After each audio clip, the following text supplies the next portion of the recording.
Cek. Oh, Bismillahirrahmanirrahim. Assalamualaikum warahmatullahi wabarakatuh. waalaikumsalam warahmatullahi Waalaikumsalam wabarakatuh. warahmatullahi wabarakatuh. Alhamdulillahirabbil hamdan syakirin hamdan naimin hamdan yuwafi ni'amahu wa yukafi'u mazidah. Ya Rabbana lakal hamdu kama yanbaghi li jalali wajhika wa li azimi sultanik. Alhamdulillah kita semua diberi kesehatan oleh Allah Subhanahu wa taala dan dapat melaksanakan presentasi kali ini, yaitu bersama presentator Andena Wisnuwardana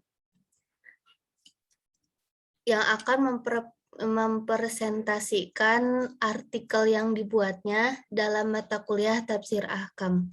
Kepada pemateri dipersilahkan.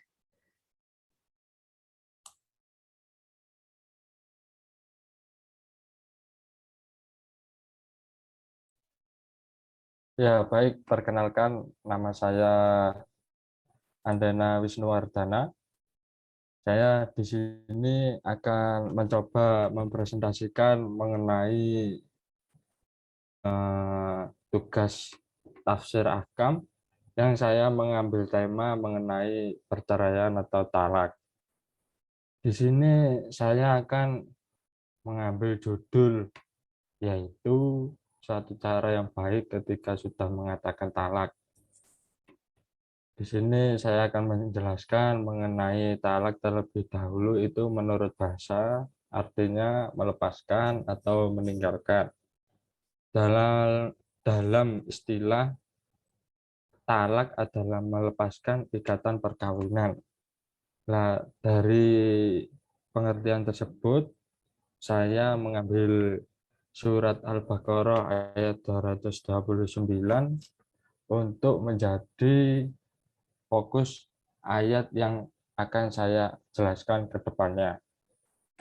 Untuk isi dari surat Al-Baqarah ayat 229 ini mengenai dibolehkannya talak atau rujuk lagi kepada seorang istri itu dengan cara yang baik atau dengan cara yang ma'ruf.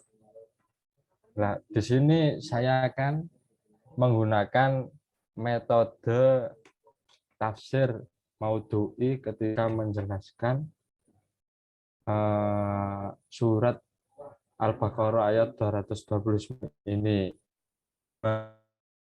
Metode maudhu'i ini memiliki pengertian yang menurut Muhammad Baqir adalah metode tafsir yang berusaha mencari jawaban di dalam Al-Quran dengan cara mengumpulkan ayat-ayat Al-Quran yang mempunyai tujuan yang satu, yang bersama-sama membahas topik atau judul tertentu dan menertibkannya sesuai dengan masa turunnya atau selaras.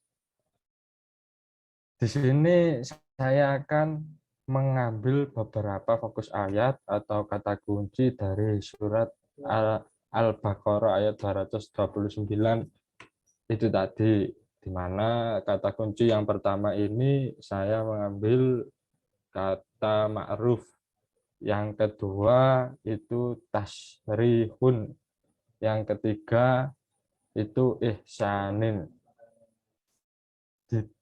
Kata ma'ruf menurut Al-Mu'jam Al-Mufarras li Afadil Qur'anil Karim digunakan di dalam Al-Quran itu sebanyak 32 kali, di mana salah satunya itu terdapat di dalam surat Al-Baqarah ayat 228, 229, 231, dan masih banyak lagi di dalam Al-Quran. Pada kesimpulannya, di sini saya akan mengambil kesimpulan mengenai apa yang dimaksud dengan kata ma'ruf. Kata ma'ruf di dalam surat Al-Baqarah ayat 229 keseluruhan surat yang sudah saya cari termasuk di dalam surat Ali Imran, surat At-Taubah dan sebagainya, itu saya belum bisa mendefinisikan kata al-ma'ruf itu secara spesifik apa yang dimaksudnya. Hingga baru menemukan arti kata ma'ruf itu secara spesifik di dalam surat At-Talaq ayat 6. Yang dimaksud dengan cara ma'ruf yaitu dengan perlakuan yang baik, dengan menunaikan hak-hak suami dengan baik, atau berpisah dengan cara yang baik, di mana suami ketika sudah menceraikan istrinya itu hendaknya memberikan maharnya yang tersisa apabila masih, dan memberikan bagian hartanya, serta tidak menyebutkan keburukan istrinya, memberikan fasilitas tempat tinggal yang memadai untuk istrinya, dan tidak boleh menyusahkan keadaan lahir batin istrinya apabila sedang hamil, hendaknya memberi nafkah hingga persalinan tiba. Yang kedua, kata kunci saya itu tasrihun, di mana saya tidak menyantumkan tasrihun di dalam makalah saya ini karena ketika saya mencari di Al-Mu'jam Al-Mufarras li Afadil Quran itu, saya tidak menemukan kata tasrihun ini di dalam Al-Quran, yaitu terdapat hanya satu saja di dalam surat Al-Baqarah ayat 229. Di sini saya tidak bisa membandingkan dengan surat-surat yang lain yang ada di dalam Al-Quran. Selanjutnya, kata kunci ketiga, saya akan menjelaskan mengenai ihsanin. Menurut Al-Mu'jam li Afadil Qur'anil Karim digunakan di dalam Al-Quran sebanyak 6 kali, yang terdapat di dalam beberapa surat yang berbeda. Salah satunya terdapat di surat Al-Baqarah ayat 178, ayat 229, dan surat At-Taubah ayat 100, surat An-Nahl ayat 90, dan sebagainya. Di mana menurut beberapa ayat-ayat Al-Quran yang sudah saya sebutkan tadi, kata ihsanin ini merupakan secara istilahnya itu merupakan cara-cara yang baik ketika menceraikan seorang istri. Kemudian selanjutnya saya akan menjelaskan mengenai munasabah ayat, di mana Al-Imam Al-Amai mendefinisikan al-munasabah, yaitu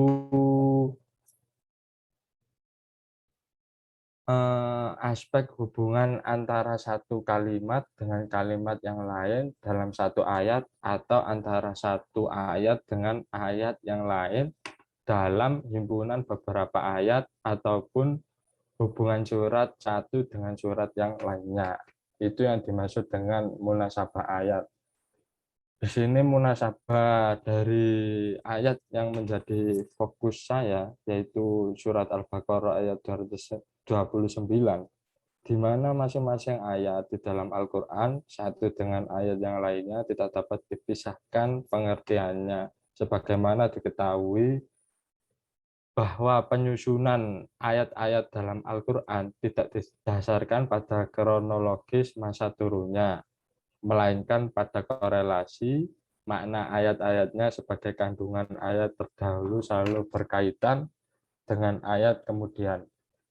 Contohnya seperti ayat 229 ini memiliki korelasi dengan ayat sebelumnya, yaitu ayat 228. Di mana ayat 228 ini memberikan informasi mengenai masa iddah seorang istri ketika dijatuhi talak oleh seorang suaminya. Maka dalam surat Al-Baqarah ayat 229 itu dijelaskan mengenai jumlah talak yang boleh dilakukan oleh seorang suami dan juga menjelaskan cara-cara yang baik ketika ingin merujuknya kembali. Sedangkan di dalam surat Al-Baqarah ayat 230 itu memiliki korelasi dengan ayat 229, di mana ayat 229 ini dijelaskan mengenai jumlah talak yang dilakukan oleh suami. Maka ayat 230 ini eh, maka ayat 230 ini menjelaskan mengenai dampak atau akibat setelah mentalak istrinya, atau dapat dikatakan ayat ini merupakan lanjutan dari ayat 229 dan sebagai penjelas ayat dari Al-Baqarah ayat 228. Selanjutnya saya akan menjelaskan mengenai tafsir ayat menurut pendapat sahabat, menurut pendapat para sahabat. Berdasarkan informasi yang saya peroleh dalam kitab Al-Muwatta terkait kata kunci saya yang pertama, yaitu bima'ruf. Saya mengambil kalimat sebelumnya atau ayat sebelumnya, yaitu fa'amsiku bima'ruf.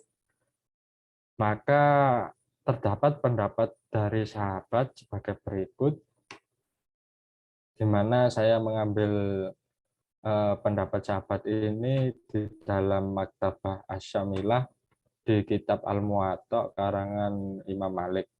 Berdasarkan pendapat dari sahabat Hisham mengenai ayat yang menjadi kata kunci saya adalah jika seorang pria menceraikan istrinya dan kemudian mengambilnya kembali sebelum berakhirnya masa tunggunya, itu adalah untuknya. Maksudnya untuknya itu adalah untuk suaminya.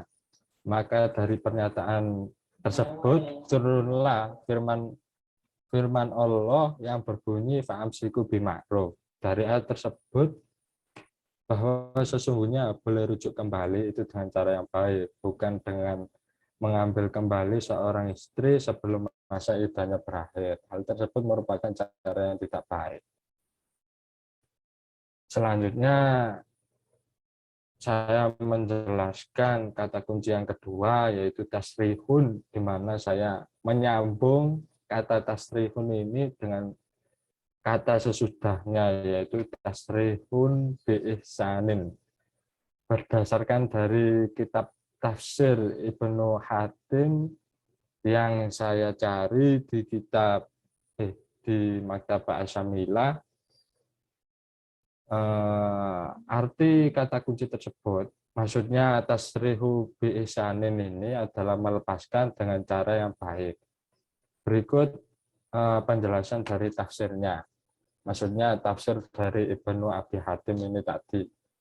Berdasarkan pendapat para sahabat, yang dimaksud dengan melepaskan istri dengan cara yang baik adalah memenuhi segala hak-haknya yang dibutuhkan, tidak menyakitinya dan tidak menghinanya, serta tidak mengambil barang yang sudah diberikan kepada seorang istrinya. Itu saja yang bisa saya sampaikan. Mungkin ada kesalahan dalam pengucapan, kurang lebihnya mohon maaf. Saya kembalikan ke moderator.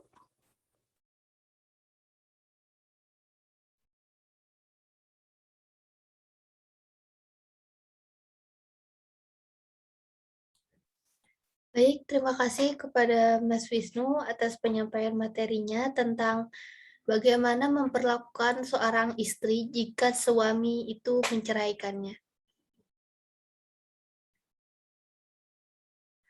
Oke, di sini Oh, itu pertanyaannya, Mbak Nisa. bukan. Di sini mungkin teman-teman ada yang ingin bertanya, dipersilahkan.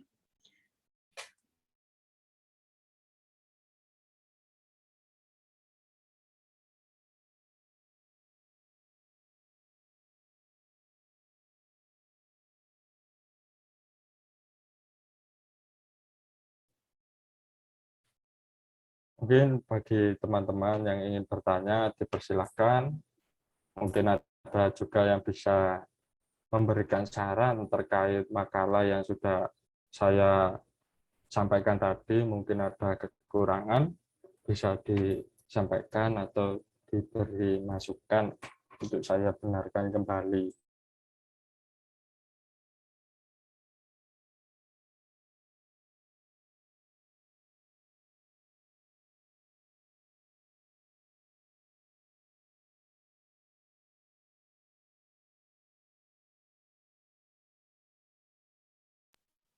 Izin bertanya. Ya, silakan, Mbak.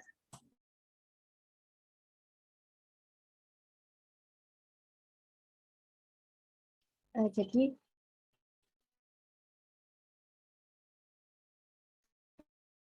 tadi saya itu kurang paham dan oleh Mas Wisnu. Apakah boleh dijelaskan lagi yang lebih singkat begitu dan memahamkan?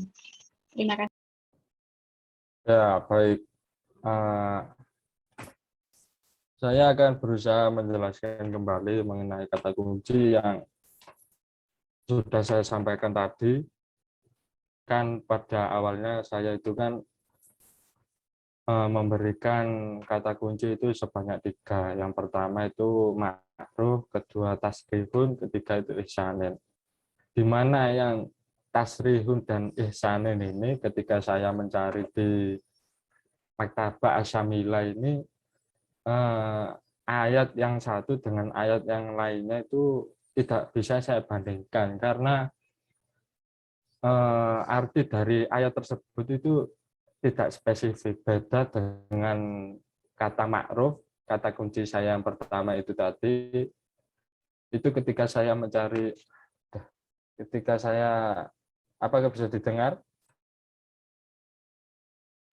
Bisa.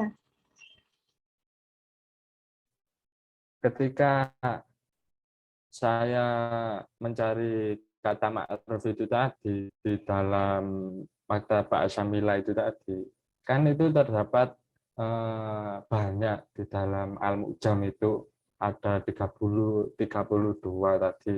Nah, saya mendapatkan penjelasan yang secara spesifik dan bisa masuk akal itu terdapat di dalam surat At-Talaq itu tadi.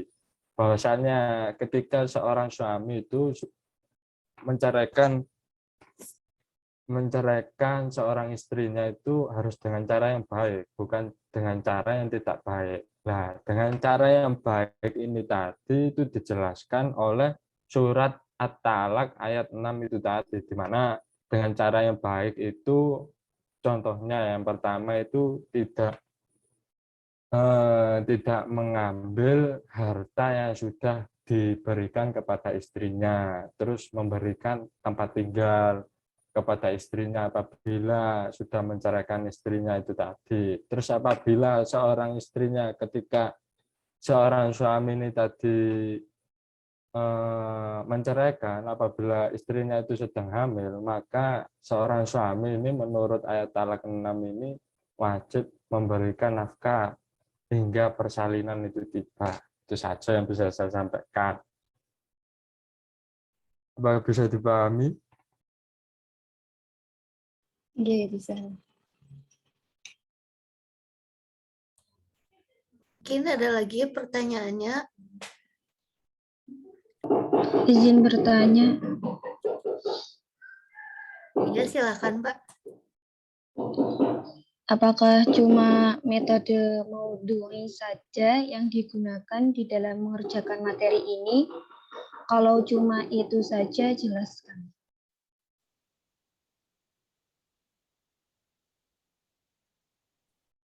Oke, baik. Karena apa ya? Mungkin sepengetahuan saya, metode maudhu itu kan secara istilah itu mencari jawaban atau mencari makna dari kata kunci yang saya berikan tadi itu dengan cara mengumpulkan ayat-ayat Al-Quran yang mempunyai tujuan yang satu. Maksudnya gini, jadi semisal saya memberikan kata kunci tadi itu yang pertama itu ma'ruf itu tadi. Ma'ruf ini kan tadi ada 32 di Al-Mu'jam. Nah itu masing-masing ayat di dalam Al-Quran ini cara menafsirkannya kan berbeda. Ayat satu dengan ayat yang lainnya.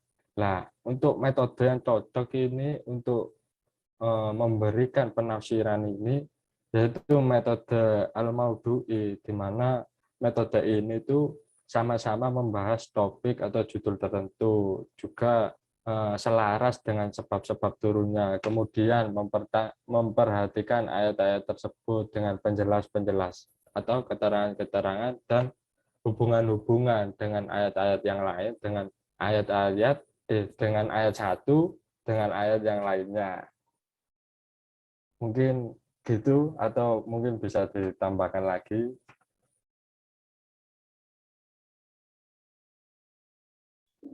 Baik, terima kasih penjelasannya. Mungkin ada yang bisa memberikan saran terkait makalah saya, silahkan. Teman-teman boleh banget berikan saran kalian kepada pemateri untuk makalah ini supaya bisa lebih baik ke depannya.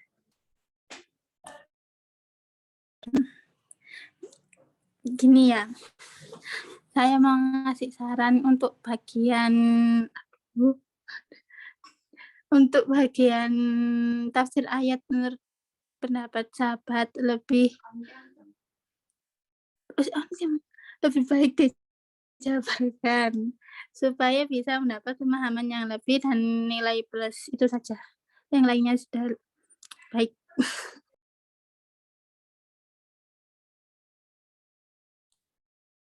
Oke, baik. Nanti mungkin setelah pertemuan ini saya akan memperbaiki makalah saya. Mungkin yang lain bisa memberikan saran lagi, Mbak Nisha atau Mbak Anij.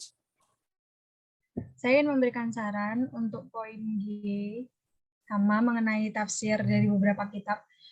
Itu yang dicari nggak harus cuma sahabat aja, berarti bisa dicari tafsir menurut tabi'in, ada juga tafsir menurut ulama, dan disertakan footnote dari Maktabah Syamilahnya agar bisa dipertanggungjawabkan atas rujukannya.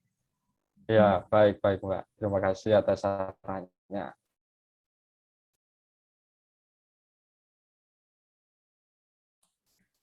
Apakah ada saran lagi dari teman-teman?